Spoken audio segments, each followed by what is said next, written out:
पुंडलिक वरदारी विठ्ठल श्री ज्ञानदेव तुकाराम पंढरीनाथ भगवान की जय गोपाल कृष्ण भगवान की जय अवधूत चिंतन श्री श्री गुरुदेव दत्त वासुदेव हरी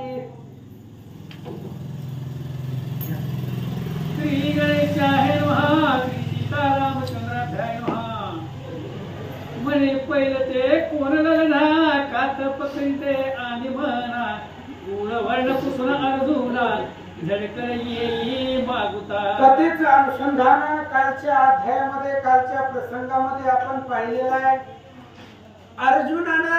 कृष्णाने अर्जुनाला सांगितलं होतं जा म्हणले पहिलं तीराला आणि कुणीतरी एक स्त्री तप करते. ती कशामुळे तप करते का तप करते तिच्या मनामध्ये काय इच्छा आहे ती कुठल्या वर्णातली आहे कुठल्या कुळातली आहे हे सगळं विचारून या. त्यावेळेस अर्जुन तिच्यापाशी गेला आणि कृष्णानं जो आज्ञा सांगितलेली आहे कार्य ती वंदून तिच्यापाशी आला. काय सांगतो श्रीमंतनी वचन तिजवळी आला अर्जुन मळे कवना मने कल्याणवती तू कोण तप किमर्थ करीत असे. आणि कृष्णाचं बोलणं ऐकलं आज्ञा शिरसावंत मांडली तिच्यापाशी अर्जुन आला विचारला कोण आहे कशासाठी तप करते. तवती बोले पद्मनयना मी आसे जाण सूर्यकन्या तप करीत मन कामना पूर्ण व्हावया कारणे. आणि त्या कालिंदी नावाच्या स्त्रीनं अर्जुनाला सांगितलं मी सूर्याची मुलगी आहे आणि माझ्या मनातली इच्छा पूर्ण होण्यासाठी मी तप करत बसले. तू मानसी कामना कोण तरी जो श्रीकृष्ण कालिया कमी मरला करायला तो पती व्हावया लागी पूर्ण आणि त्यावेळेस तिने सांगितलं की माझ्या मनामध्ये अशी इच्छा आहे जो भगवान श्रीकृष्ण आहे ज्याने कालिया मर्दन केलं 6व्या वर्षामध्ये तो कृष्ण पती व्हावा याच्यासाठी मी तप करत बसले. संतोषला पार्थवीर म्हणी तोच येथे आला श्रीधर द्वारकाधीश समरधीर रती वैसुनी पातला. आणि त्या कालिंदीचं बोलणं ऐकलं अर्जुनाला आनंद वाटला. अर्जुनाने सांगितलं तू ज्याच्यासाठी तप करत बसले तोच मनमोहन कालिया मर्दन कृष्ण या ठिकाणी आला रथावरती बसून आला असं अर्जुनजी बोलतात. धन्य तू चंड किरण कुमारी तुझ्या तप फळा आले अवसरी तरीच वैकुंठनाथ वनांतरी मृगे लागे पातला. अर्जुनाने सांगितलं तू असणारे तुझं तप धन्य आहे तुझं भाग्य श्रेष्ठ आहे कारण तुझं तप परिपूर्ण ते झालं त्याचं फळ तुला भेटणार आहे. तो ज्याच्यासाठी तू तप करते तोच कृष्ण मृगेसाठी याच वनामध्ये आला. ऐकता लावण्य खाली ब्रह्मानंद पूर्ण झाला मनी म्हणे धन्य धन्य तुझी वाणी अमृताहून गोड वाटे. आणि अशा प्रकारे त्यानं अर्जुनाने सांगितल्याबरोबर कालिंदीने सांगितलं बाबा तुझ्या मुखामध्ये साखर पडत तुझं जे बोलणं आहे ते अमृतापेक्षा सुद्धा गोड वाटायला लागलं असं कालिंदी बोलते. तरी त्या क्षीरसागर विहारा भेटी करी मज लागी सत्वरा ऐसे ऐकता अर्जुन माघारा शेणे आला हरिपासी. आणि तिनं सांगितलं आता तू आलाय म्हणतोय तर त्या कृष्णाची आणि माझी भेट घडून दे असं त्या कालिंदीचं बोलणं ऐकलं आणि अर्जुन माघारी कृष्णाकडे निघाले. सांगितले सर्व वर्तमान ऐकत हसला जगजीवन तैसाच रथ लोटून कालिंदी जवळी पातला. तिचं बोलणं ऐकलं अर्जुन माघारी आला कृष्णाला सांगितलं तुम्ही पती मिळावं म्हणून ती तप करते. अर्जुन रथावरती बसला पुन्हा रथ फिरवला तिच्यापाशी नेऊन उभा केला. कालिंदी विलोकित वेळा तो किरीट कुंडले वनमाळा पीतांबर धर मेघ सावळा चतुर्भुज देखिला. कालिंदीने कृष्णाच्या स्वरूपाकडे पाहिलं. सुहास्य वदन आहे डोक्यामध्ये मुकुट आहे कानामध्ये कुंडल आहे तर वैजयंतीच्या माळा आहे कौस्तुभ मणी आहे अशा प्रकारचं स्वरूप तिनं पाहिलं. हृदय हाती घ्यात तैसाच देखिला वैकुंठनाथ दिव्य माळा ये होन त्वरित हरीच्या गळा घातली. आणि तिनं हृदयामध्ये जे स्वरूप पाहिलं होतं अंतःकरणामध्ये ज्याचं ध्यान केलं होतं तीच मूर्ती बाहेर पाहिली. फुलांची माळ घेतली कृष्णाच्या गळ्यात टाकले. माता देवीला कृष्णाला गिरी श्रीहरी आला द्वारकेशी. आणि कालिंदीने कृष्णाच्या पायावरती मस्तक ठेवलं, कृष्णानं आलिंगन दिलं, तिला रथावरती बसवलं आणि पुन्हा द्वारकेमध्ये कृष्ण कालिंदीला घेऊन आले. लागला वाद्यांचा गजर हरी प्रवेशला द्वार कपूर. मग मुहूर्त पाहून सुंदर लग्न केले यथाविधी. मग कृष्ण द्वारकेला आले आणि चांगला मुहूर्त पाहिला. यथाविधी प्रकारे 4 दिवस लग्न सोहळा कृष्णानं कालिंदी सोबत केला. 4 दिवस एकच गजर याच गजन सुखी केले समग्र. या परी सूर्य कन्या सुकुमार श्रीकरधरे वरियली. 4 दिवस लग्न सोहळा परिपूर्ण झाला. याचक जण सगळे सुखी झाले. अशा पद्धतीने सूर्याची मुलगी ती कालिंदी तिच्या बरोबर कृष्णानं लग्न केलं. यावरी अवंतीचा नृपती मित्रविंद नामे पुण्य कीर्ती. त्यासी वसुदेव भगिनी सातवती दिदी होती पूर्वीच. आणि यानंतर अवंती नगरीचा राजा मित्रविंद नाव त्याचं होता आणि वसुदेवाची बहीण सातवती ती याला मित्रविंद राजाला दिली होती असं सांगतात. त्याची कन्या मित्रविंदा तिच्या स्वरूपाची नाही मर्यादा. तिने हरी कीर्ती ऐकत सदा हृदय गोविंदा धैर्य. आणि त्या मित्रविंद राजाची मुलगी मित्रविंद्या तिचं नाव होतं आणि तिच्या स्वरूपाला मर्यादा नाही, खूप सुंदर होती. आणि कृष्णाचं चरित्र जी कानानं ऐकलं होतं तीच तिनं हृदयामध्ये साठवून ठेवलं. येती घरा त्यासी मन कृष्ण कीर्तन करा. उपवर राहिली ते सुंदरा हृदय देवरान. आणि कुणी जर घरला आलं तर ती लगेच कृष्णाविषयीचं चरित्र विचारत होती, कृष्णाचे कीर्तन करायला लावत होती. हळूहळू ती मित्रविंद्या लहानाची मोठी झाली, उपवर झाली, पण कृष्णाला विसरत नव्हती. राजा कन्यासी वर पाहत तो ती सकळ लावतांत. मग पीत यास विनवीत वर कृष्णनाथ अनाकी. आणि राजा आपल्या मुलीला वर पाहण्यासाठी पृथ्वी तलावरती हिंडू लागला, पण पुन्हा त्याच्या लक्षामध्ये आलं की ही कृष्ण भजनामध्ये तल्लीन झालेली आहे आणि कृष्णच तिला पती पाहिजे असं तिच्या मनातलं ओळखलं. मित्रविंद्या आपल्या वडिलांना काय बोलते. वरवरीन एक जग जीवन इतर पुरुष तुझ समान. ऐसे ऐकून कन्याचे वचन राजा मनी आनंदला. आणि त्या मित्रविद्याने सांगितलं लग्न करीन तर फक्त कृष्णाबरोबर, बाकी सगळे जगामधले पुरुष मला तुझ्यासारखे वडण्यासारखे आहेत. त्यांना ऐकलं म्हणले चांगलं. आता कृष्ण भगवान परमात्मा जर जावाई होत असेल तर त्यालाही आनंद वाटला. काय करतो तिचे 4 बंधू सबळ कृष्ण देसी महाखळ. तीही व्रतांत ऐकतात तकाळ हृदयमान झाले. आणि या मित्रविंद्याचे 4 भाऊ होते, ते कृष्णाच्या विरोधामध्ये होते, कृष्णाचा द्वेष करणारे महाकळ होते. त्यांनी ऐकले की बापाने आपली बहीण कृष्णाला द्यायचं ठरवलं, त्यावेळेस त्यांना भयंकर राग आला. म्हणते आम्ही कृष्णाची न देऊ भगिनी म्हणून सकळ राजे बोलावूनी.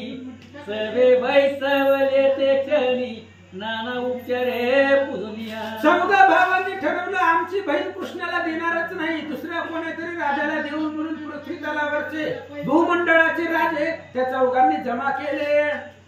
कन्येच्या हाती दिली माळ म्हणे तुझं जो आवडे भूपाळ.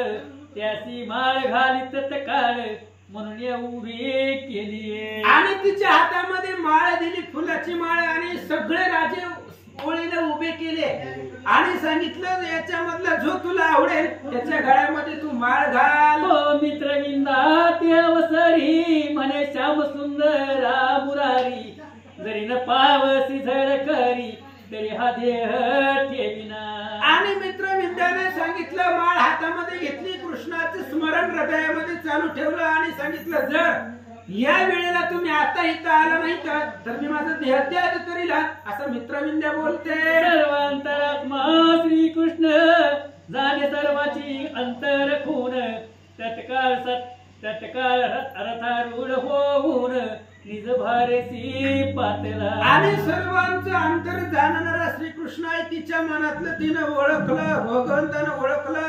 रथावरती बसले आणि लगेचच त्या अवंती नगरीला भगवंत आले. अवंती नगरा समीप आला वैकुंठ नगरीचा भूप, सभेसी बैसले जेंद्रप भयभीत झाले ते. अवंती नगरीच्या जवळ भगवान श्रीकृष्ण आले. आल्यानंतर सभेमध्ये जे खळ बसलेले होते किंवा बाकीचे जे राजे होते त्या सर्वांना भीती वाटू लागले. आला ऐकता मृगेंद्र भयभत होती वनचर, तैसे सभानायक समग्र चिंता तूर झाले. आणि जशा पद्धतीने भगवान परमात्मा आले, आल्याबरोबर जसं वनचर आल्यानंतर ना सिंह आल्यावर बाकीचे वनातले पशु हिंसक प्राणी घाबरावे, तशा पद्धतीने कृष्ण आल्यानंतर ना सगळे राजे घाबरले. सवे माझी आला तमाला नीळ, तो मित्र विंद घेऊन उभी माळ, हरी देखता चित्त काळ गळा घातली निमिषार्धे. आणि लगेचच तिने हातामध्ये माळ घेऊन उभा होती. भगवान श्रीकृष्ण आले. आल्याबरोबर कृष्णाला त्या मित्रविंद्यानं पाहिलं आणि हातातली फुलाची माळ कृष्णाच्या गळ्यात घातले. पैसेच उचलून नवरी वेग घातली चंद्रावरी, निर्भारे सहित कंसारी द्वारकेकडे परतला. आणि मग लगेचच तसंच त्या मित्रविंद्यानं माळ घातल्याबरोबर तसंच तिला उचललं, आपल्या रथावरती घातलं आणि द्वारकेच्या दिशेला कृष्णाने रथ चालवला. झाला एकची आकार धावलेल्या युद्धासी नपवर, युद्ध झाले घोराधर सकळ राजे पराभविले. आणि बाकीच्या सगळ्या राजांनी तिच्या 4 भावांनी पाहिलं गेलं. हातामध्ये शस्त्रास्त्र घेतलं आणि कृष्णाबरोबर युद्धासाठी निघाले.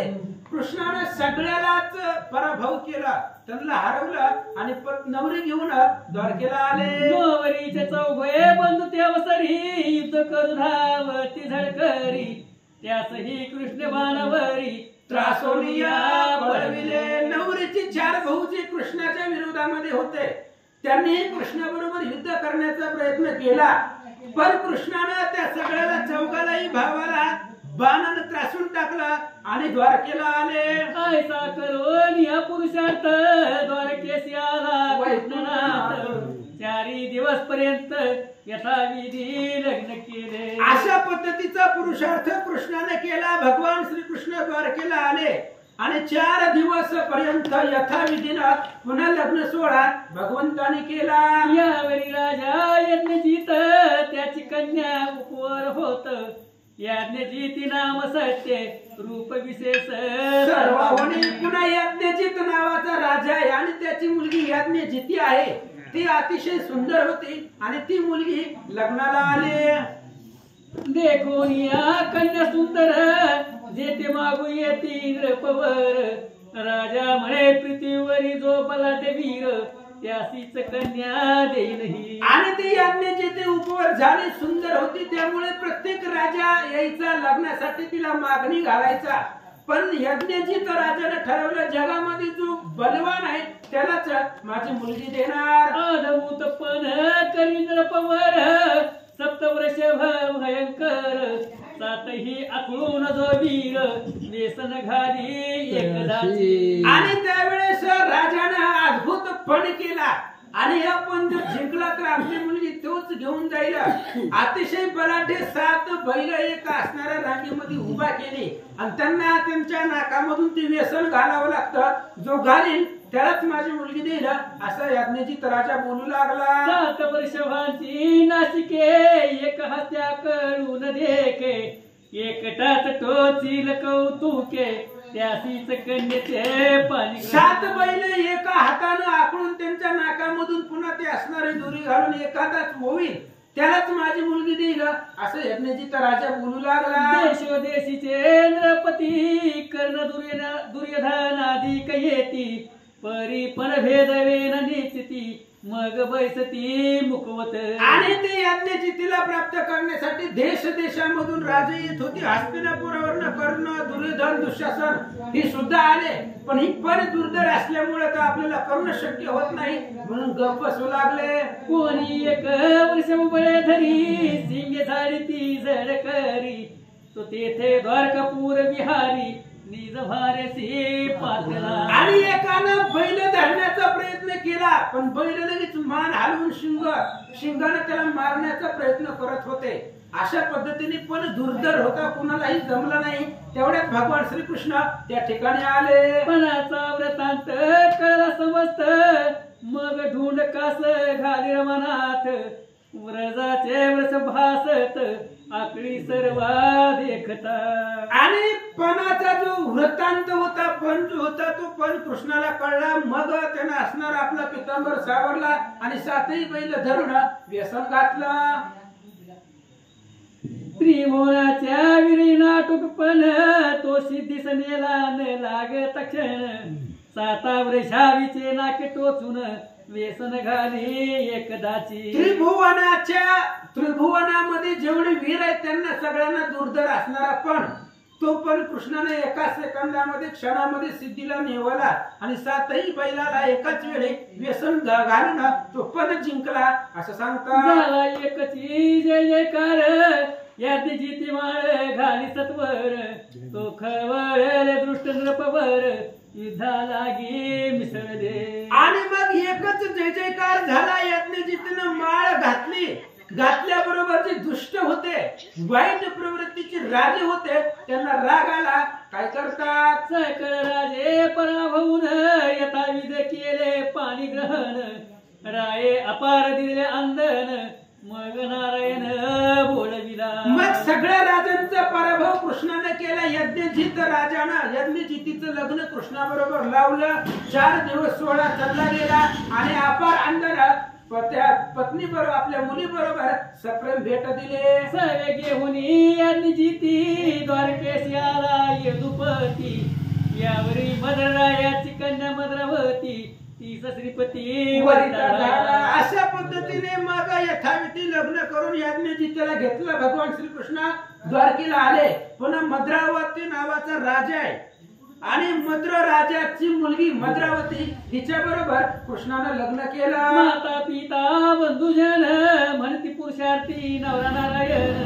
त्यासी मद्रावती देऊन षोडोपचारे पूजा. मद्रावतीच्या आई वडिलांनी विचार केला कृष्ण भगवान परमात्मा अखिल कोटी ब्रह्मांडाचा नायक आहे, वीर पुरुषार्थी आहे, म्हणून त्यालाच आपली मुलगी द्यावी म्हणून निश्चय केला. कृष्ण अर्पण केली. लग्न सोहळा उरकला. बोला श्रीपती यथा विधी दली मद्रावती.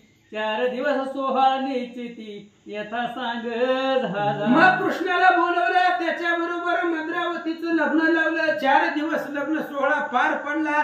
अनेक असणारे अंधन मद्रावतीच्या सोबतीला दिले. देऊन या पार अंधन बोलविला यादव कुलभूषण. मद्रावती सवे घेऊन गजरे पातला निजांगा. आणि मग लगेच कृष्णानं भगवान परमात्म्यानं मद्रावतीला घेतलं. अनेक जे काय राजाने भेट दिले होते ते सगळं घेतलं. मद्रावतीला घेऊन पुन्हा आपल्या द्वारकेला कृष्ण आले. यावरी राजा लक्ष्मण सेन याची कन्या लक्ष्मणासुर. तेने केला दुर्धरपण मत्स्य यंत्र ते दवा. आणि पुन्हा लक्ष्मण सेन नावाचा राजा आणि त्याची मुलगी लक्ष्मणा होती. आणि ती लक्ष्मणाच्या लग्नासाठी त्या राजाने एक दुर्धरपणे केला मत्स्य यंत्र.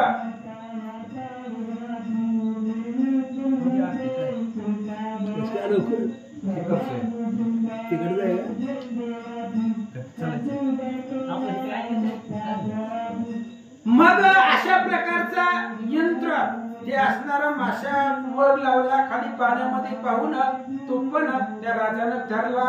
अखंड मत्स्य यंत्र फिरत खाद्य पाहून उदकात. नलिका यंत्र बार त्वरित अधोमधने सोडावा. आणि असं ठरलं होतं वरचं जे यंत्र होतं ते अखंड फिरत होतं आणि त्या यंत्रामध्ये फिरत्या चक्रामध्ये मासा होता. खाली पाणी होतं. त्या पाण्यात पाहायचं चित्रामध्ये आणि वर बाण सोडून त्या माशाचा डोळा भेदायचं. असं पण लक्ष्मण सेन राजानं ठेवला होता. मत्स्याचा वामन मर्यादा केली 3 बाण. जो हे लक्ष भेदील सुजान त्याची कन्या देईन. आणि मत्स्याचा डोळा उडवण्यासाठी भेदण्यासाठी 3 बाण तिथं आणून ठेवलेले होते. प्रत्येकानं 3 बाणाचं संधान करून 3 बाणामध्ये त्याचा डोळा जर उडवला तर त्यालाच लक्ष्मणा नावाची मुलगी द्यायची असं राजानं ठरवलं होतं. मिळाले देशो देशी चंद्रपवर दुर्योधन कर्णादी शाल्ववीर निज भार्य पार्थवी सत्वर तोही आला तेधवा. आणि मग लगेच असणारा आधी पण ऐकला आणि तिच्यासाठी ते मद्रावती लक्ष्मणाला प्राप्त करण्यासाठी भूपती देशदेशीचे राजे आले. त्याच्यामध्ये कर्ण आहे, दुर्योधन आहे, दुःशासन आहे, सगळेजण आले आणि पण भेदण्याचा प्रयत्न करू लागले. तो धनुष्य देखील प्रचंड शिवधनुष्य वितंड न उचले अधिक कोणासी कोदंड मग यंत्र भेदील कोण पै. आणि ती धनुष्य म्हणजे महादेवाचं धनुष्य कोदंड होतं. ते पहिल्यांदा धनुष्यच कोणाला उचलत नव्हतं आणि धनुष्य उचलल्यावर पुन्हा ती बाण भेदण्याचा माशाचा डोळा उडवण्याचा पण होता. धनुष्यच कुणाला उचलत नव्हतं असं सांगतात. कोणी धनुष्य उचलून पाहती तो ते कोणानं डळली छेती उगेच बैस ती तटस्थ नृपती कौतुक पाहती पाहू आता. आणि कुणी धनुष्य उचलण्याचा प्रयत्न करत होता पण उचलत जात नव्हतं कुणाला. मग सगळेजण जमले, आपापल्या आसनावरती जाऊन बसले. मग विचार करू लागले कोण राजा येऊन धनुष्य उचलतय पाहू. मग उठीला वीर कर्ण आपुले संपूर्ण बळवे चून धनुष्यासी चढवी लागून नाना प्रकारे करुनिया. मग सगळ्या वीरामध्ये कर्ण उठला. आपलं सगळं बाहुदंड बाहुबळ जे आहे ते त्यानं वेचलं गेलं आणि ती असणारं सगळं वेचून त्यानं कसं तरी धनुष्य उचललं. बाकीच्या राजाला उचलत नव्हतं. कर्णानं ताकदीच्या बळावरती उचललं. काय करू लागला. खाली बोहे उदकाचा आवर्त वरी चक्राकर मीन फिरत नलिकाद्वारे न भेदवे निश्चित म्हणून धनुष्य त्यानं धनुष्य उचललं. धनुष्याला बाण बी लावला पण वर चक्र फिरत होतं आणि खाली पाण्यात बघून त्याचा डोळा उडवायचा होता. कर्णाने विचार केला आपल्याला जमणारच नाही त्यामुळे प्रयत्नच करायला नको. पुन्हा उचललेलं धनुष्य त्यानं खाली ठेवलं आणि जागेवर जाऊन बसला. स्वसानी बैसला कर्ण मग उठीला पार्थ आपण धनुष्य लावून या बाण अधोवदने सोडिला. आणि मग कर्णानं बाणच सोडला नाही त्यानं धनुष्य ठेवलं. मग अर्जुन उठला. अर्जुनाने सुद्धा ते धनुष्य उचललं. धनुष्याला बाण लावला पण काय झालं. अधोवदने सोडिला.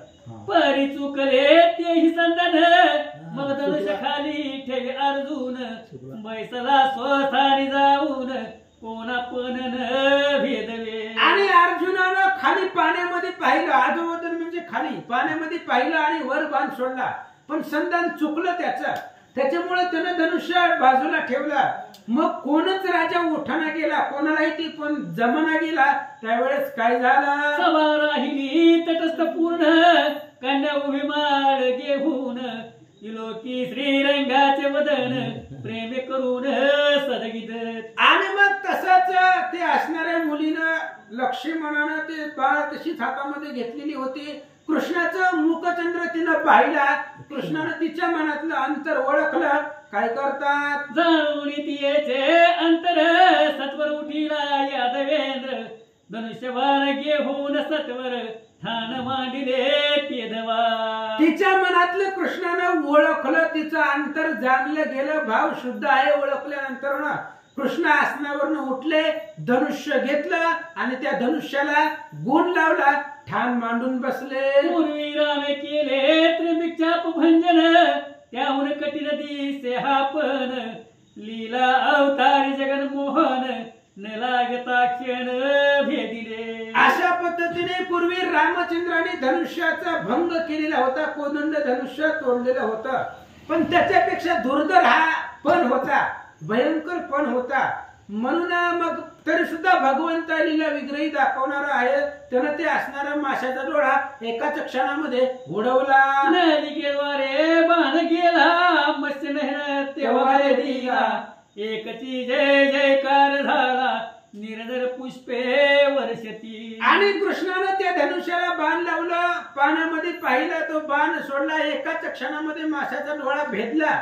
उडवला त्यावेळेस स्वर्गामधले देव लोकांनी कृष्णावरती फुलांचा वर्षाव केला. त्यावेळी त्या कालिया मर्दना माळ घाली लक्ष्मणा मग प्रार्थून राहिले जगजीवना लग्न केले विधीपूर्वक. आणि त्यावेळेस ती लक्ष्मणा धावली कृष्णाच्या गळ्यामध्ये माळ घातली. मग पुन्हा 4 दिवस लग्न सोहळा कृष्णानं यथासांग केला. 4 दिवस सोहळा झाला अद्भुत 2 लक्ष माझी 1 लक्ष रथ एक आयुत गजळेचे पर्वत अंगण दिदले ते धवा. 4 दिवस लग्न सोहळा झाला. 2 लाख त्या ठिकाणी उर्व रथ घोडे सगळं असणार त्या राजानं अंधन म्हणून कृष्णाला अर्पण केलं असं सांगतात. लक्ष्मणा घेऊन सवेग द्वारकेशी आला श्रीरंग अष्टनायिकावरीला सांग भक्त भवभंगे या परी. अशा पद्धतीने लक्ष्मणाला घेतलं. भगवान श्रीकृष्ण द्वारकेला आले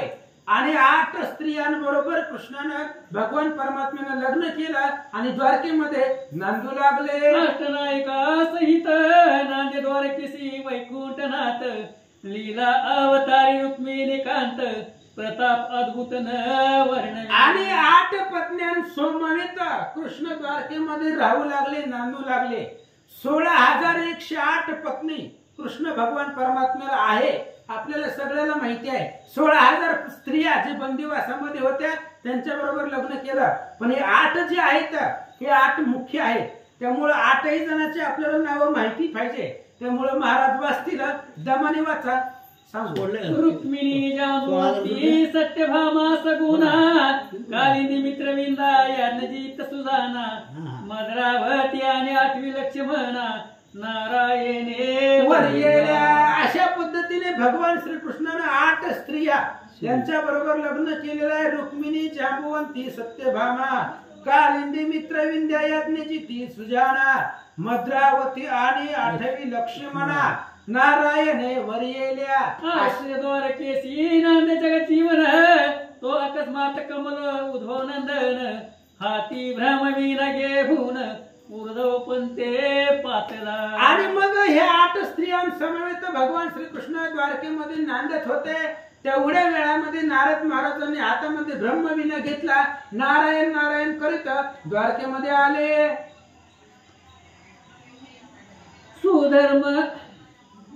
सुधर्मा सभेसी यादवेंद्र यादव समेत बैसला उदार नारद देखत रुक्मिणीवर उठून उभा ठाकला. आणि सुधर्मा सभा धर्माची सभा होती. त्याच्यामध्ये भगवान श्रीकृष्ण बसलेले होते. नारद महाराजांचं आगमन झाल्याबरोबर कृष्ण उठले आणि नारदांना बसण्यासाठी आसन दिलं. जो व्यास वाल्मिकीचा गुरु साचार त्या शिष्योपचार पूजी श्रीधर ब्राह्मण देव यदुवीर परम प्रिय कर भक्ताशी जो. नारद महाराज म्हणजे व्यास वाल्मिकांचे गुरु आहेत. वाल्मिक महाराज आणि व्यास महाराजांचे गुरु नारद महाराज आहेत. त्यामुळे भगवान श्रीकृष्ण उठले आणि त्या नारद महाराजांची पूजा केली म्हणतात. तो नारदे स्वर्गाहून आणले पारिजात सुमन त्याच्या सुवासे करून द्वारका नगर दुमदुमले. आणि नारद महाराजांनी येता येता सहज एक पारिजातक वृक्ष त्याचं एक फुल येता येता घेऊन आलेले होते. आणि त्या फुलाचा वास सगळ्या सभेमध्ये फिरूला घुमू लागला. चतुर्दश रक्ता माझी सुरेख किराब्दी माझी निघाला पारिजातक ज्याचे पालन शेती नायक प्रीतीने स्वर्गे करीत असे. आणि पारिजातक नावाचं झाड आहे. समुद्र मंथन केला. ब्रह्मशाप इंद्रासी झाला. रत्न समूह सागरी पडला. समुद्र मंथन आरंभ केला. देवी दैत्य मिळून या. आणि त्या समुद्रामधून 14 रत्न निघाली. त्याच्यामध्ये एक रत्न म्हणजे हे पारिजातक होतं. आणि ते फक्त इंद्राच्या सभेमध्ये होतं. इंद्राच्या चित्रवनामध्ये होतं. म्हणून इंद्र त्याचा सांभाळ व्यवस्थित करत होता. जे पुष्प नसुके कदा काळी परम दुर्लभ भूमंडळी ते पुष्पे नारद तय वेळी श्रीरंगासी दिदले. आणि जे फुल कधीच सुकत नाही पारिजातक वृक्षाचं फुल आहे ते. ते कधी सुद्धा सुकत नाही, किती दिवस जरी ते फुल राहिलं तरी सुद्धा. आणि असं सुवासित फुल भगवान श्रीकृष्ण नारदांनी श्रीकृष्णाच्या हातात दिला. आश्चर्य करीती सभानायक त्यापुढे सुवासने नो अनिक आसो सभा विसरल्या सकळीक निज मंदिरी प्रवेशती. सभेमधले सगळे आश्चर्य करू लागले. त्याचा असणारा सुवास एवढा येत होता की त्या सुवासापुढे नाकाला दुसरं काही आवडतच नव्हतं. असं म्हणले नारदांनी ते फुल कृष्णाला दिलं. सभा विसर्जन केली, आपापल्या घरला सगळे निघून गेले. नारद गेला तेथून रुक्मिणीच्या मंदिरी चक्रपाणी प्रवेश होन तेच क्षणी काय करीता झाला. आणि नारद तिथून निघून गेले. त्यांचं काम होतं फुल देणं, निघून गेले. फुलच द्यायला आले होते ते. आणि फुल दिला. नारद महाराज निघून गेले. इकडं भगवान श्रीकृष्ण ते फुल घेऊन रुक्मिणीच्या मंदिराकडे आले, रुक्मिणीच्या घरी आले. काय करता? गजदंताची डोलाऱ्यावरी बैसुनिया मधु कैट भारी रुक्मिणी बोलावून त्या वसरी पुष्प हाती दिले. आणि हातीच्या दातापासून बनवलेला पाळणा होता ढोलणारा. आणि त्याच्यावर ते श्रीकृष्ण बसले. ते फुल कृष्णानं हातामध्ये घेतलेलं होतं पारिजातक वृक्षाचं. रुक्मिणीला बोलावलं आणि कृष्णानं ते फुल रुक्मिणीच्या हातात दिलं. परम संतोषिनी जगन्माता परिदूतीच्या मुखे हे वार्ता सत्यभावेच्या करणी तत्वता परवेशनी अद्यंत. आणि कृष्णानं ते फुल सहज रुक्मिणीला दिलं, सहज दिलं, स्वभावानं दिलं. आणि दिल्याबरोबर लगेच दुतीनं एक सेविका तिनं सत्यभामेला जाऊन सांगितलं की स्वर्गातलं पारिजातकाचं फुल कृष्णानं रुक्मिणीला दिला. की पुष्यदी धरे रुक्मिणीसी ऐकता शोभली मानसी ताम्रवन झाला वदन शेसी अश्रू नेत्रासी पयाले. आणि दुतीच्या मुखामधून वार्ता ऐकल्याबरोबर सत्यभामेला भयंकर राग आला. फुल ते रुक्मिणीला द्यायचं काय कारण होतं? मी आवडती आहे आणि मला द्यायचं सोडून त्या रुक्मिणीला दिलं. त्याच्यामुळे तिला भयंकर राग आला. लाल भडक डोळे तिने केले आणि डोळ्यामधून पाणी वाहू लागलं, रडू लागली. काढून टाकिले अलंकार मोकळे मुळती कबीर भार खेदे विवळ सुकुमार शोधे शरीर आदर झाले. तिनं गळ्यामधले सगळे अलंकार काढले, दागदागिने काढले आणि जमिनीवरती टाकून दिले. आणि खेदानं दुःखानं तिचं असणारं मुख कमळ कोमाईला दुःख करत करत विवळ झाली. दिव्य तल्पक सांडून उर्वीवरी केले शयन हृदय घैवरले पूर्ण श्वासोच्छ्वास टाकीत. दिव्य अशा प्रकारचं मंचक होतं त्या सत्यभामेचा. ती मंचक सोडला आणि जमिनीवरती ती लोळू लागली. जमिनीवरती ती झोपली गेली. सगळं असणारं शरीर जमिनीवरती पडलं, विकळ झालं असं सांगतात. नैनी सुटले पाझर तिने भिजले पयोधर वर्जिले सकळ उपचार विकळ शरीर पडिले. आणि डोळ्यामधून पाणी सुटलं. त्याच्यामुळं सगळे असणारी जमीन वली झालेली होती.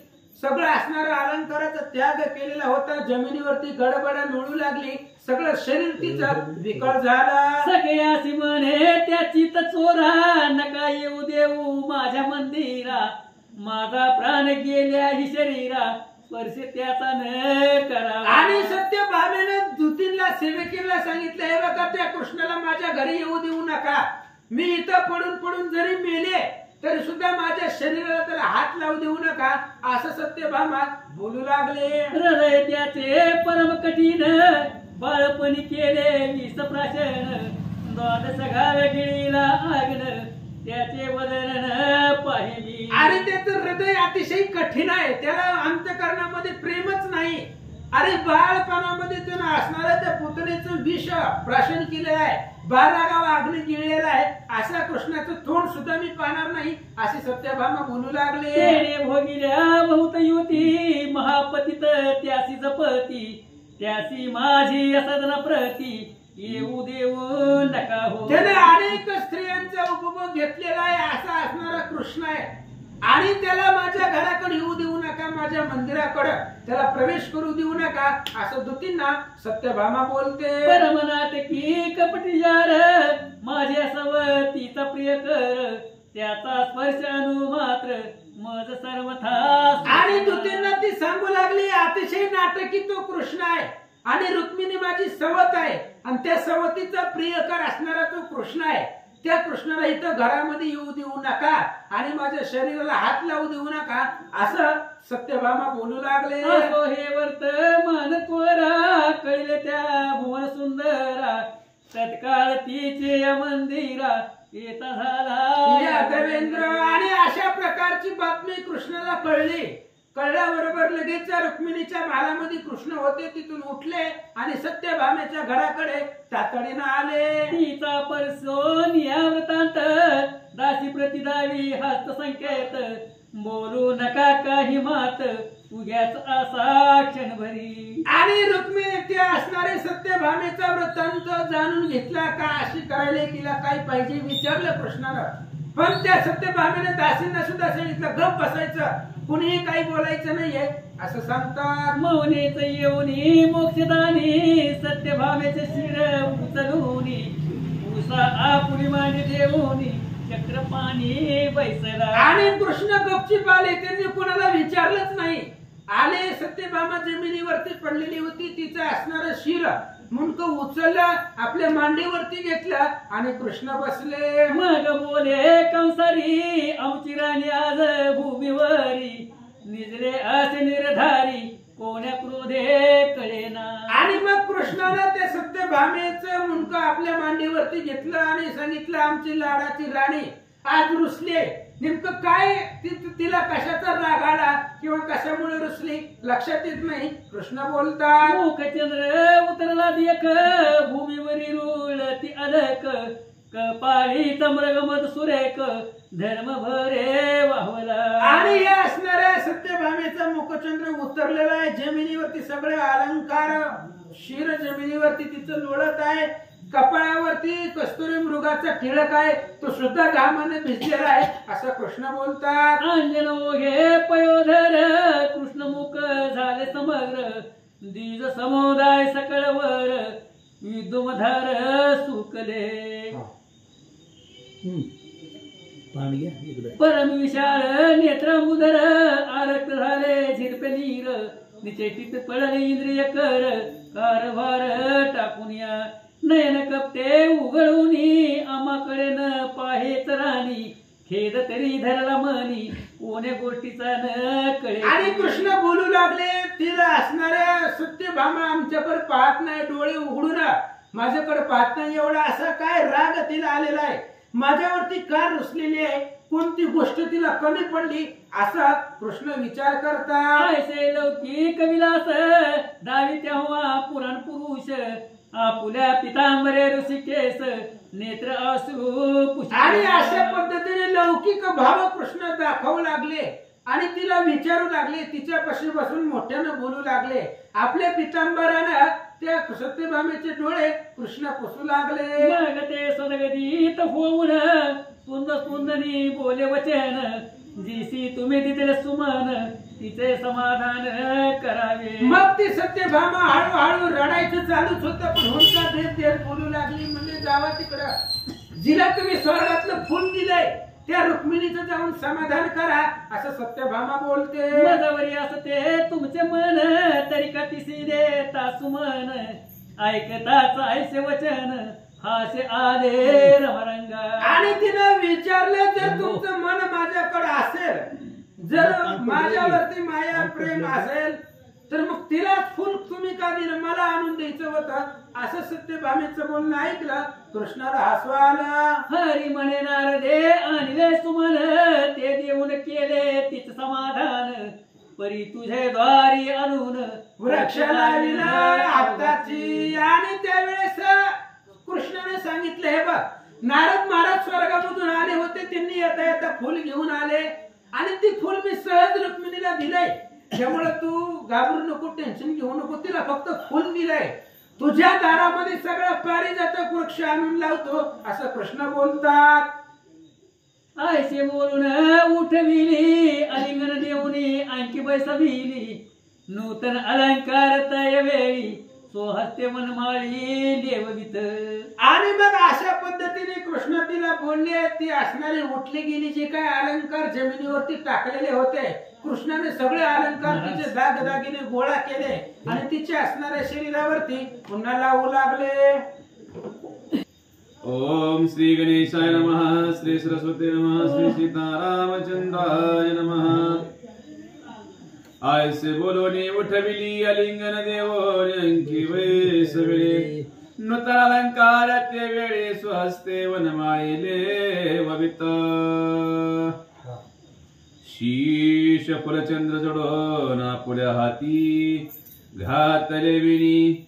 वेणीची नगचक्र पाणी ठाये ठाये ओंपित. मुख धोरे स्वहस्ते कुंकमले खिले रमानाते. अंग प्रत्यंगी भूषणे समस्ते दिव्य नूतन लेवविले.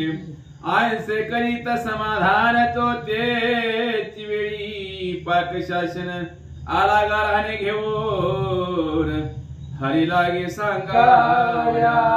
अशा पद्धतीने सत्यभामेचं समाधान केलं. जी काय असणारी तिनं दागदागिने टाकलेली होती कृष्णानं गोळा केली. आपल्या हातानं तिला सगळे असणारे दागदागिने तिच्या अंगावरती घातले गेले. आणि असं झाल्यानंतर त्यालाही अनेक दिवस लोटून गेले. तेव्हा इंद्रदेव 33 कोटी देवांचा राजा इंद्र एकदा भगवान श्रीकृष्णाला शरण आला. कशामुळं? करोनी साष्टांग नमस्कार उभा राहिला वज्रधर. भ्रू संकेते क्षीराब्दीजावर वर्तमान पुसे इंद्राते. आणि इंद्र आला कृष्णाला साष्टांग नमस्कार केला, हात जोडले आणि डोळ्यानेच कृष्णानं खुणावलं. म्हणले इकडं कस काय आला, म्हणले चक्कर कस काय मारली, आज आमच्या भेटीला दर्शनाला का आले? तर असं डोळ्यानं खुणावून कृष्णाने विचारलं. त्यावेळेस इंद्र काय सांगतो? तो म्हणे यादवराया नरकासुर येवो आमुचा मुख्य मुकुट हिरोनिया घेऊन गेला निजवळे. आणि त्यावेळेस इंद्राने सांगितलं म्हणजे नरकासुर नावाचा एक राक्षस आहे आणि तो देवादिकांना ऐकत नाही. तू आला आमच्या बरोबर युद्ध केलं, माझा मुकुट घेतला आणि तो असणारा नरकासुर निघून गेला, म्हणून तुमच्याकडे आलो. इंद्र बोलू लागला. आमची जी का आदिती माता तिची कुंडले नेली जगन्नाथा. ज्या कुंडलाची प्रभा पाहता शशी सूर्य सकळती. आणि इंद्र सांगू लागला आमची आई आदिती आहे. कश्यपाला 2 पत्नी होत्या, दिती आणि आदिती. दिती पासून दानव जन्माला आले आणि आदिती पासून देव जन्माला आले. आणि इंद्र सांगतायत आदिती आमची आई होती. तिच्या कानामध्ये अतिशय सुरेख कुंडल होते आणि तो कुंडल तो नरकासुर घेऊन गेला. भूमी पुत्र नरकासुर असंख्य जवळे दैत्यभार. देवाची पदे समग्र हिरवणी घ्यावया इच्छितस. आणि तो नरकासुर म्हणजे जमिनीचा मुलगा आहे, त्याला भूमिपुत्र म्हटलं जातं. आणि त्याच्यापाशी असंख्य दळबार आहे आणि देवांचं जे काही राज्य आहे, देवांचं वैभव आहे, तो स्वतःकडे घेऊन पाहतोय असं इंद्रदेव सांगतो. कोणाशी जावे शरण तू देवाधिदेव सनातन. बालिके बालके खेळ पावता धावून पित्याच्या गळा पडती पै. आणि इंद्राने सांगितलं कृष्णा आम्ही तुझ्याशिवाय दुसरं कोणाला शरण जायचं. देवादिदेव तू नारायण आहे, पूर्ण ब्रह्म सनातन आहे. लेकरानं हट्ट धरावा कुणापाशी? आपल्या वडिलापाशी. काही जरी लेकराला त्रास झाला तर ते आपल्या वडिलांच्या गळा पडतं. तशा पद्धतीने आम्ही तुम्हालाच शरण आलेलो आहे आणि तुमच्याशिवाय दुसरं कोण आमची रक्षा करेल आहे असं इंद्रदेव बोलतात. आता जरी परते लोटी परितीच्या पायी घालती मिटी. आम्ही शरण जग जेती याची रीती तुझे आलो. आणि इंद्रदेव सांगू लागले कृष्णा लेकराला आईनं पायानं जरी लोटलं तरी ती लेकरू पुन्हा पायालाच मिठी मारतं, आईला सोडित नाही. तशा पद्धतीने आम्ही दीन अनाथ लेकर तुमचे आहोत आणि तुम्हाला शरण आलेलो आहोत असं इंद्रदेव बोलतात. कैवारिया यादवेंद्र धावणे करी प्रताप रुद्रा दिनबंधू करुणा समुद्रा मृदे सांभाळी या फुली. आणि तुम्ही असणारे करुणाकर आहात, दीनबंधू आहात, सगळे असणारे सांभाळणारे ब्रीद रक्षण करणारे तुम्ही आहात. म्हणून आमचं रक्षण करताना या आशेने तुमच्यापाशी आलेलो आहोत इंद्रदेव सांगतात. ऐसे ऐकुनी सत्यभामापती सैन्य सिद्ध करवी शीघ्र गती यादव भार सिद्ध होती चतुरंग सहित पै. अशा पद्धतीने कृष्णानं ऐकलं आणि लगेच चतुरंग दळ कृष्णानं आपलं सिद्ध केलं, सगळं असणारं सैन्य तयार केलं आणि युद्धासाठी भगवान श्रीकृष्ण निघाले. त्रहाटिया संग्राम संकेत भेरी तेने मंगळ जननी थरारे तो सत्यभामा म्हणे जे कंसारी मी येईन समागम. आणि कृष्णानं सगळं दळभार आपलं सिद्ध केला. पृथ्वीचा कंप, पृथ्वी सुद्धा थरथरून गेली, एवढा असणारा मंगळवाद्यांचा घोष होत होता. आणि तेवढ्या वेळामध्ये सत्यभामेनं पाहिलं कृष्ण युद्धाला निघाले. त्यावेळेस सत्यभामेने सांगितलं मी पण तुमच्या बरोबर युद्धासाठी येते. ऐकते तुमच्या संग्राम गोष्टी परी मी पाहिन आजी दृष्टी गरुडावरी तुमच्या पृष्ठी मागेल पुनराहीन मी. सत्यभामेनं सांगितलं कृष्ण आजपर्यंत तुमच्या संग्रामाच्या गोष्टी फक्त कानानं ऐकलंय, कधी तुम्हाला युद्ध करताना प्रत्यक्षात पाहिलं नाही. त्यामुळे मी तुमच्या बरोबर येते आणि गरुडाच्या पाठीवरती तुमच्या पाठीमागे लपून बसते. त्यामुळे मला युद्धामध्ये भीती राहणार नाही असं सत्यभामा बोलते. हरी म्हणे ऐक मृगनयनी संग्रामाच्या गोष्टी ऐकी जे कानी महावीर नदे कुणी मूर्छा येऊन पडते हरे. आणि कृष्णाने सांगितलं युद्धाच्या गोष्टी फक्त ऐकायच्या असतात, प्रत्यक्षात तिथं जायचं नाही. तू जर युद्धाला आली तर मोठमोठे युद्ध आहेत तिथं, महावीर आहेत आणि त्या युद्धाला त्या सैन्याला बघूनच तू चक्कर येऊन पडशील असं कृष्ण बोलतात. तुझ स्वसवेना अनिल शीतळ तेथे येती बाणाचे कल्लोळ ते नव्हे गायन मंजुळा रडती सकळ बेरते. अरे तुला वारा थंड गारवा हवा सुद्धा तुला सहन होत नाहीये आणि तिथं तर बाणांचे कंडोळ आहे. तिथं असणारे वाऱ्याच्या वेगापेक्षा जास्त बाण सुसाट सोडतात. ते बाण तुला कसे बघवले जातील असं कृष्ण बोलतात. हो नवे मृदंग मधुर होते उल्हाट यंत्राचे बडी मार तुझा उष्ण न सोसे अनुमत शस्त्र संभार वर्षती ते. अरे ते मृदंग सारखा मधुर ध्वनी नाहीये, तिथं असणारा भयंकर आवाज होतो, कानठाळीत बसतीला अशा प्रकारचा नाद त्या रणांगणामध्ये होतो. तुला साधं ऊन सहन होत नाही, ती तर भयंकर शस्त्र आहेत, ते शस्त्र तुला कसे सहन होतील असं कृष्ण बोलतात. सत्यभामा म्हणे प्रताप शुरा तुम्ही जवळ असता यादवेंद्रा मजन लगे भयवारा तुमच्या कृपा करो. सत्यभामेने सांगितले तुम्ही माझ्या प्रत्यक्ष असताना तुम्ही माझ्या पुढे असणार आहे आणि मी तुमच्या पाठीशी असणार आहे.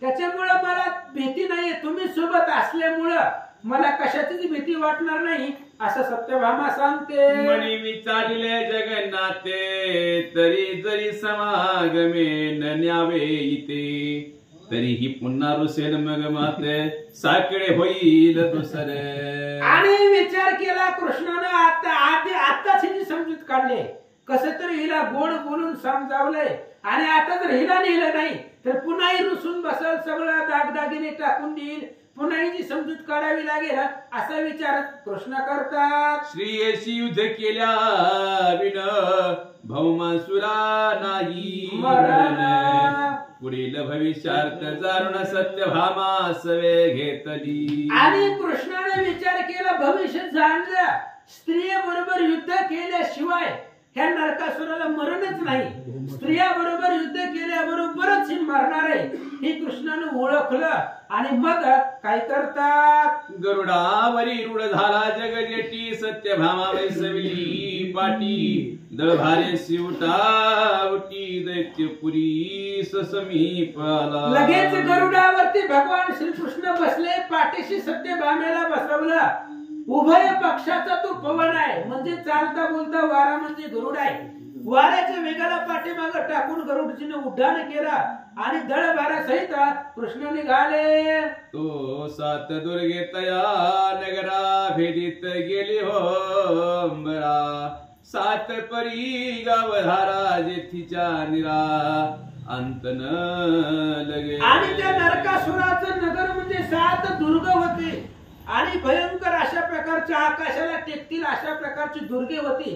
ती दुर्ग ओलांडण करिता गरुड भगवान परमात्मा निघालेला आहे. परीघ होते, ते परीघ सुद्धा अतिशय दुर्धर होते. त्यांना ओलांडित कृष्ण निघाले. महाप्रतापी नरकासुर भूमंडळीच्या कन्या नगर 116 शस्त्र साचवणी ठेविल्या. आणि महाप्रतापी नरकासुर होता. त्यानं आपल्या बंदिवासामध्ये 1100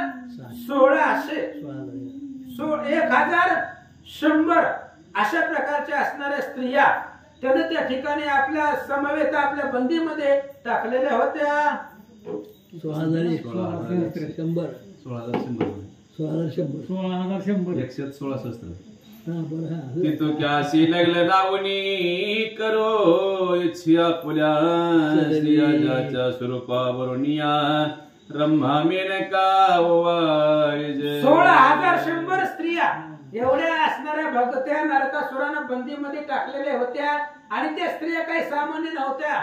स्वर्गामधले रंभा, मेनका, उर्वशी यांच्या स्वरूपाला लाजवेला अशा त्या स्त्रिया होत्या.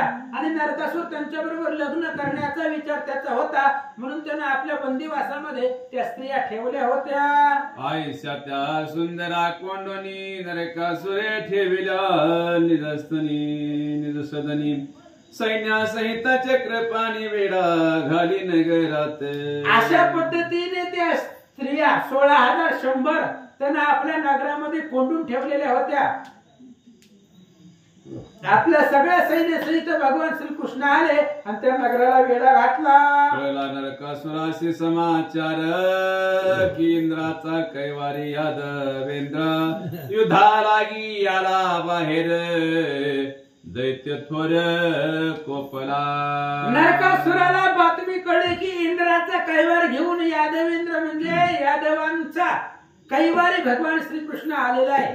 इंद्राचा कैवारी तो देवांचा कैवारी आहे आणि तो युद्धासाठी आला. म्हणून नरकासुराला राग आला आणि नगराच्या बाहेर निघाला. आज्ञा देता ते अवसरी सेना सिंधू लोटली बाहेरी. रणवादे महागजरी वाजू लागली ते धवा. आणि आज्ञा दिल्याबरोबर लगेचच असणारा समुद्र एवढं सैन्य त्याच्या नगरामधून बाहेर निघाला. रणवाद्य अतिशय मोठ्यानं ते असणारा रणवाद्य रणांगणामध्ये वाजवली गेली. एकाहुनी एका उंचा दुरगे उल्हाट यंत्र भडकती वेगे. इंद्रादिक निराळ मार्गे विमाने वैसोनी पाहती. आणि एकापेक्षा एक उंच अशा प्रकारचे दुर्ग होते. उल्हाट यंत्राचे असणारे जे काही दारू गोळे वगैरे ते असणारे त्यांचंही त्या ठिकाणी एकसर आवाज होऊ लागला. पायदळावरी पायदळ एकवटले परम तुंबळ एकची झाला कलोळ देखता काळ भय पावे. तुरंगावरी तुरंग लोटती विराशी विर झडकती अशी लता कैल खलकती क्षण प्रभे सारिक्या. तथा शिरथ मिळाले अश्व दो पाय उभे ठाकले. दोन्ही मकर तुंडाशी घर्षण झाले. कल्पांत मांडला ते वेळे सारथ्याशी सारथी हाणती. रथाशी रथ ओढती देहाशा टाकोणी भिडती. स्वामी कार्यात परम कुशल सारथी रथ ओढोनी माघारे करती. पवन वेगे रथ फिरविते कावे देती सव्य अपसव्य. की त्यारण सागरावरी सहज एक रथ तेची थोर जहाजे. वरी ध्वज सतेज विराजे पवन वेगे धावती. रणसागरी मीन चंचळतीची पायद हिंडे चपळ गज धावती सबळ त्याची नाळे सावजे पैन. रक्त गंगे माझी शुंडा तुटो न वाहती ते चपळ. विरोलो जाण छत्रे निलवर्ण पडती तुटोन तेची कुर्म वर्तुळाकार आसो यादविंद्रा विराचा मारा थोर शनेकाचा बले दैत्य भार हे देखुन नरकासुर चंडबळे सिधावला. अशा पद्धतीने असणारा यादव वीरांचा भयंकर मार होता. त्याच्यामुळे नरकासुराचं जे सैन्य होतं ते माघारी फिरलं गेलं. नरकासुरानं पाहिलं आणि अतिशय बळानं कृष्णावर धावला. जैसे प्रजन वृष्टी रे तैसे बाणवरचे उर्वी पुत्र यादव त्राशिले थोर माराने मार तयाचा. जसं पावसाच्या धारा पडाव्या तशा पद्धतीने नरकासुर बाण सोडू लागला. बाणांचा वर्ष होऊ लागला. त्याच्यामुळे सगळं असणारे यादव घाबरले. आयसे देखोनिया सिरंगे शांड चढविल्या ती वेगे सुरप सुपर्ण म्हणे भक्त भवभंगे बाण हाती घेतला. आणि त्या पावसाच्या धारा पडाव्या तशा नरकासुर बाण सोडू लागला. कृष्णानं पाहिलं. नरकासुर अतिशय बाण सोडू लागला. त्यानं मग हातामध्ये आपल्या भगवंतानं धनुष्य घेतलं. त्या धनुष्याला बाण लावला कृष्णानं आणि बाण सोडणार एवढ्यात काय झालं. तो सत्यभामा म्हणे ते अवसरी मज पाशी धनुष्य द्या पुतनारी मी युद्ध करेन क्षण भरी नरकासुरासी आज पै. आणि कृष्णानं धनुष्याला बाण लावला त्यावेळेस सत्यभामेने सांगितलं ते तुमचं धनुष्य माझ्याकडे द्या. मी पण युद्ध करते म्हणले ते नरकासुराबरोबर आणि त्याच्याबरोबर युद्ध करून माझा पण पुरुषार्थ पहा असं सत्यभामा बोलते. सत्यभामेच्या हाती धनुष्य देता झाला द्वारकाधीशे सुनील पाठीशी बांधिता आवेश चढला तेव्हा सतीते. मग सत्यभामेच्या हातामध्ये धनुष्य दिलं कृष्णानं आणि जे काय पाठीमागचं भात आहे ती भाता काढला आणि तिच्या असणाऱ्या पाठीला लावला गेला. त्यावेळेस तिला रण आवेश आला.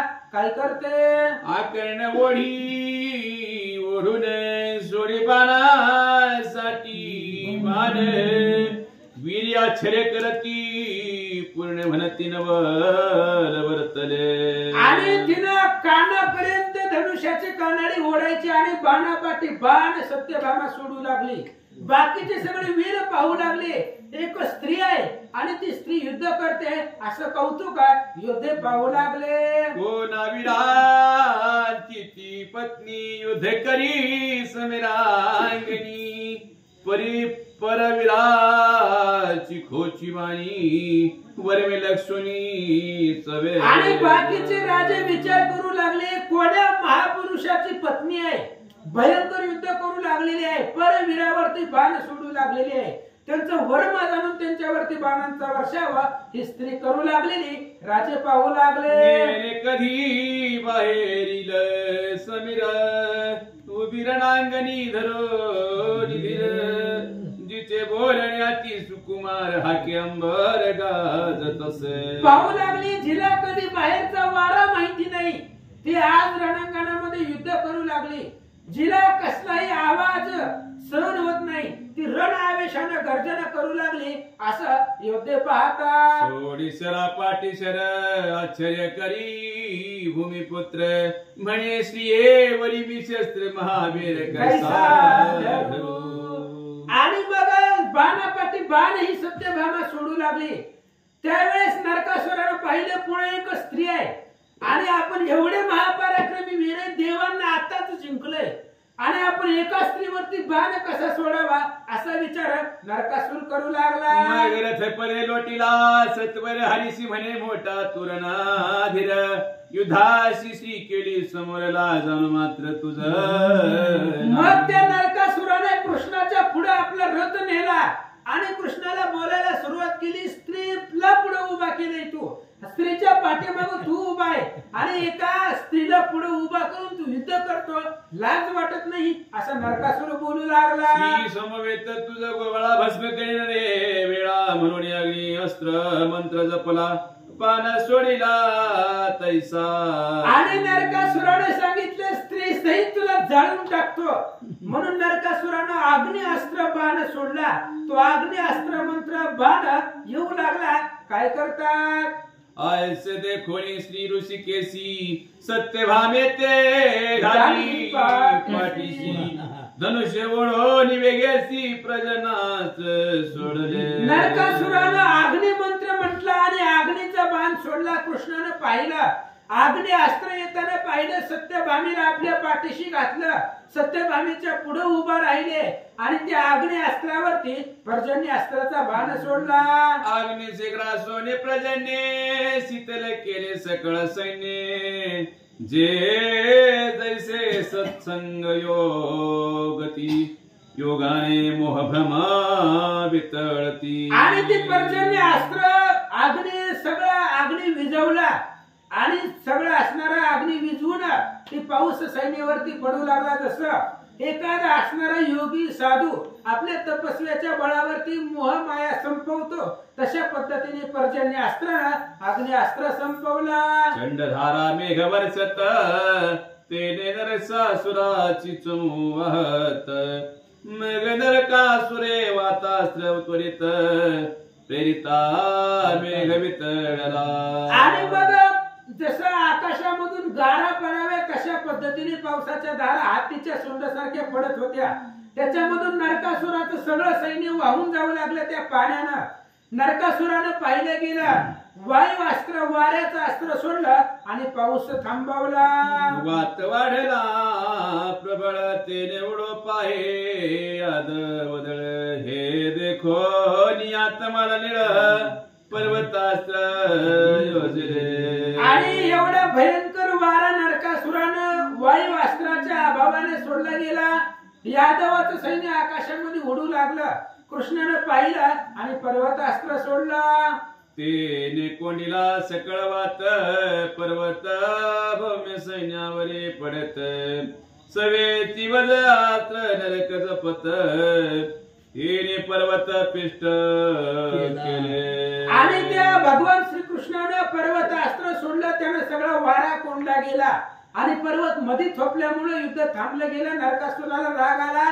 त्यानं वज्रास्त्र मंत्र म्हटला आणि पर्वत फोडून टाकला. ऐसे दे कोणी वैकुंठ पाळ म्हणे का आता लावावा वेळ.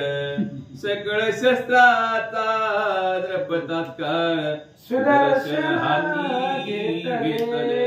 मग कृष्णाने विचार केला, आता वेळ कशाला लावायचा आहे, कारण आपण जे अस्त्र सोडेल त्याच विरुद्ध नरकासुर सोडतोय, टाइम कशाला घालवायचा आहे म्हणले. मग आता सगळ्या शस्त्रांचा बाप असणारा, सगळ्या शस्त्रांचा राजा जो सुदर्शन आहे, त्या सुदर्शनाला तोडच नाही अशा सुदर्शन भगवान श्रीकृष्णाने हातामध्ये घेतला.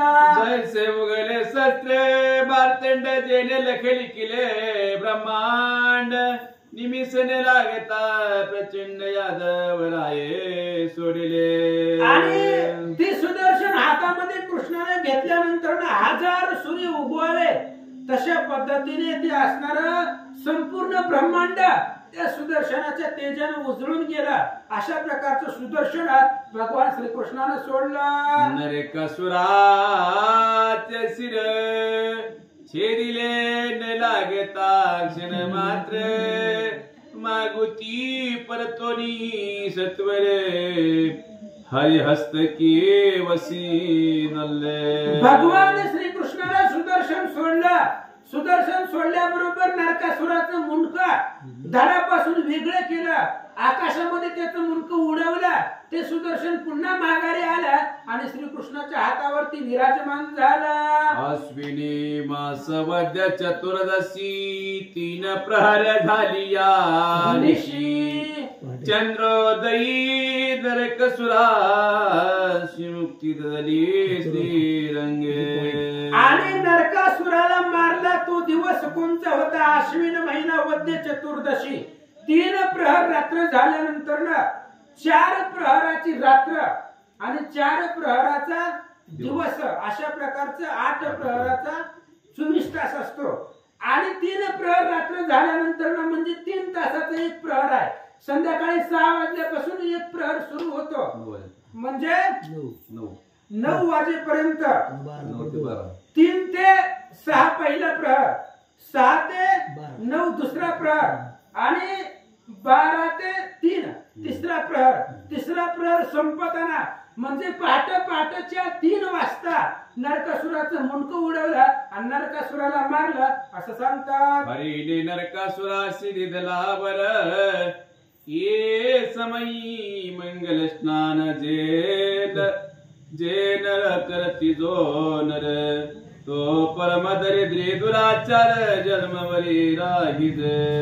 आणि भगवान श्रीकृष्णाने नरकासुराला वरदान दिलं, आता तुला ज्या वेळेला मारलेला आहे त्या वेळेला म्हणजे या दिवशी त्याच वेळेला तू मंगल स्नान करणार नाही.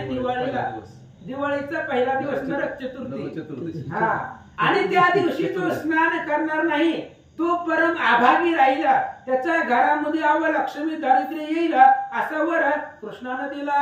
असो नरकासुराचे नगर त्या नाव प्राग्य ज्योतिषपुर त्या माझी प्रवेशला शिखर धरत अपूर्व देखील. आणि अशा प्रकारे नरकासुराचं नगर प्राग ज्योतिषपूर त्याचं नाव होतं. आणि ते असणाऱ्या नगरामध्ये भगवान श्रीकृष्णाने प्रवेश केला आणि केल्याबरोबर काय झालं, ते जागळामणी पुर पर्वत त्यावरी मंदिरे लक्रत्न खचित त्या 16 सहस्त्र 100 गोपी सुंदर देखिल्या. आणि मणिपूर नावाचा पर्वत तेजोमय होता. त्या पर्वतामध्ये 16,100 स्त्रिया नरकासुराने कोंडून ठेवलेल्या होत्या.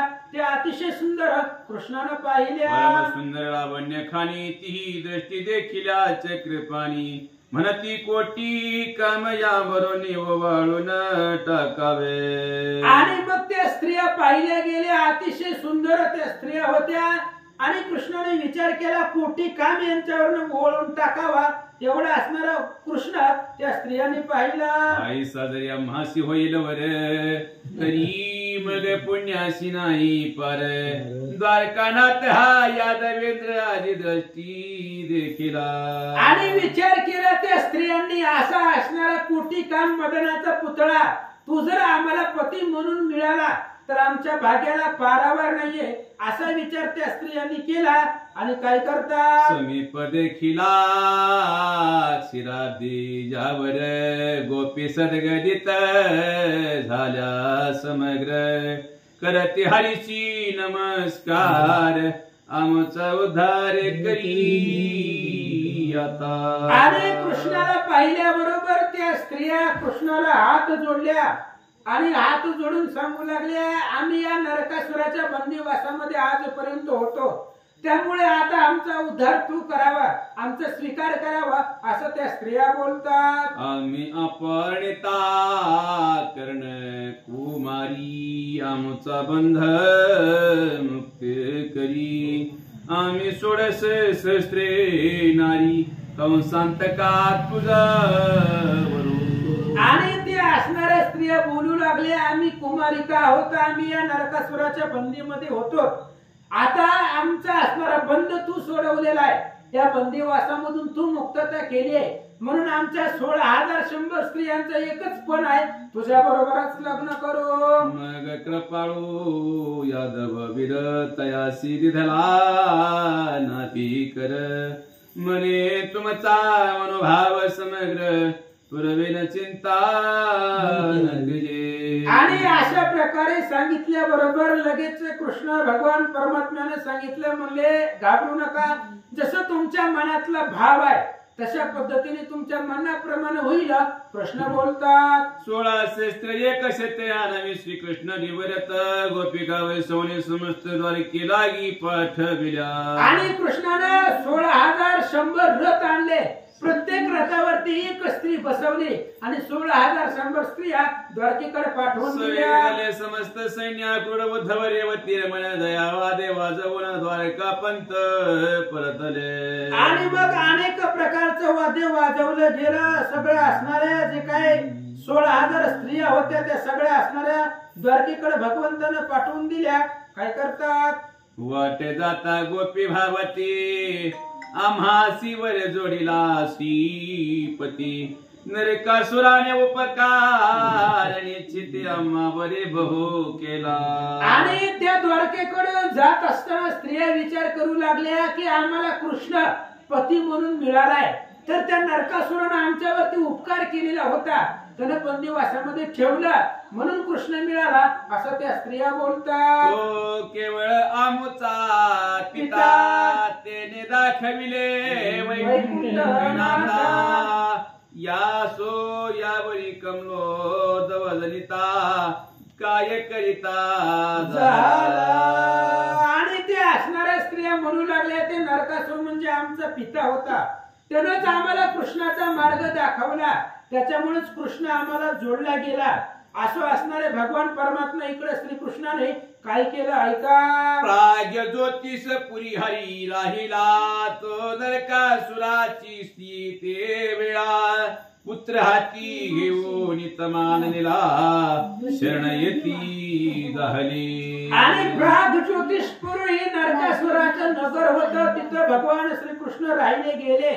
आणि नरकासुराची पत्नी तिने आपल्या मुलाला हाताला घेतला आणि कृष्णाच्या समोर आले. मुकुट कुंडले ते वेळे हरिपुळे आणून ठेविले. म्हणती आम्ही शरण बनमाळी कृपा करी दिनबंधो. आणि जे काही इंद्राचा मुकुट आणि आदितीची कुंडळ नरकासुर घेऊन गेलेला होता, ते असणाऱ्या नरकासुराच्या पत्नीनं आणली, कृष्णाच्या पुढे आणून ठेवली आणि सांगितलं आमचं रक्षण करा. तो नरकपुत्र भगदत्त हरीसी नमस्कार घालित. कृपेने द्रवला रमानाथ छत्र धरी तयावरी. आणि भगदत्त नरकासुराचा मुलगा होता. कृष्णानं त्या प्राग ज्योतिषपुरामध्ये त्या भगदत्ताचा राज्याभिषेक केला आणि नगराचा राजा करून त्याच्यावरती राजछत्र धरला. रतयासी राजी स्थापन मुकुट कुंडले घेऊन सत्यभामे सहित जगन्मोहना द्विजेंद्रावरी आरूढला. आणि त्याला त्या प्राग ज्योतिषपूरचं राज्य दिलं, त्याचा राज्याभिषेक केला. सत्यभामेला भगवान श्रीकृष्णाने घेतलं आणि गरुडावरती भगवान श्रीकृष्ण आरूढ झालेले. आणि आता जाता जाता ती इंद्राची कुंडला इंद्राला देतील आणि जाता जाता पारिजात वृक्ष घेऊन भगवान श्रीकृष्ण निघून जातील. अशा प्रकारची कथा ऐकू. कुंडली कवरधार विठ्ठल.